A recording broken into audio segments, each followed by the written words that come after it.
ఇక బంగాళాఖాతంలో ఏర్పడిన అల్పపీడనం ఉదయానికి తుఫానుగా మారనుంది. ప్రస్తుతం ఇది నైరుతి బంగాళాఖాతానికి ఆనుకుని పశ్చిమ మధ్య బంగాళాఖాతంపై కొనసాగుతుంది. ఈశాన్య దిశగా పయనిస్తూ తూర్పు మధ్య బంగాళాఖాతంలో బంగ్లాదేశ్లోని ఖేపురాకు 700 కిలోమీటర్లు, పశ్చిమ బెంగాల్లోని సాగర్ ఐలాండ్కు 660 కిలోమీటర్ల దూరంలో కేంద్రీకృతమై ఉంది. ఈ వాయుగుండం ఉత్తర ఈశాన్య దిశగా కదులుతూ నేటి ఉదయానికి తుఫానుగా మారనుంది. అనంతరం ఉత్తర దిశగా పయనిస్తూ రాత్రికి తీవ్ర తుఫానుగా బలపడుతుంది. ఆదివారం అర్ధరాత్రి పశ్చిమ బెంగాల్లోని సాగర్ ఐలాండ్, బంగ్లాదేశ్లోని కేపు పరాలా మధ్య తీరం దాటే అవకాశం ఉందని భారత వాతావరణ విభాగం వెల్లడించింది.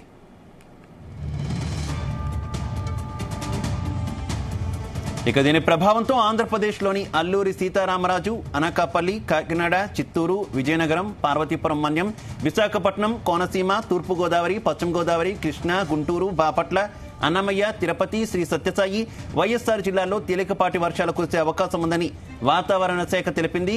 రేపు శ్రీకాకుళం, పార్వతీపురం మన్యం, అల్లూరి సీతారామరాజు, ఏలూరు, కృష్ణా, ఎన్టీఆర్, గుంటూరు, బాపట్ల, పల్నాడు, ప్రకాశం, నెల్లూరు, కర్నూలు, నంద్యాల, శ్రీ సత్యసాయి, అన్నమయ్య, అలాగే చిత్తూరు, తిరుపతి జిల్లాల్లో అక్కడక్కడ పిడుగులతో కూడిన వర్షాలు కురిసే అవకాశం ఉంది.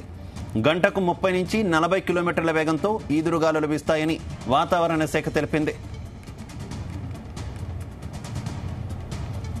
తుఫాను ప్రభావంతో నిన్న కర్నూలు, కాకినాడ, అనకాపల్లి, విజయనగరం జిల్లాల్లో మోస్తరు నుంచి భారీ వర్షాలు కురిశాయి. కర్నూలు జిల్లా తల్లగోకులపాడులో అత్యధికంగా 14.7 సెంటీమీటర్ల వర్షం కురిసింది. తుఫాను ప్రభావం రాష్ట్రంపై అంతగా లేకపోవడంతో ఉష్ణోగ్రతలు మళ్లీ పెరుగుతున్నాయి. దీంతో రాష్ట్రంలో వడగాల్పులు క్రమంగా ఉధృతమవుతున్నాయి. నిన్న రాష్ట్రంలో 9 మండలాల్లో వడగాల్పులు వీచాయి.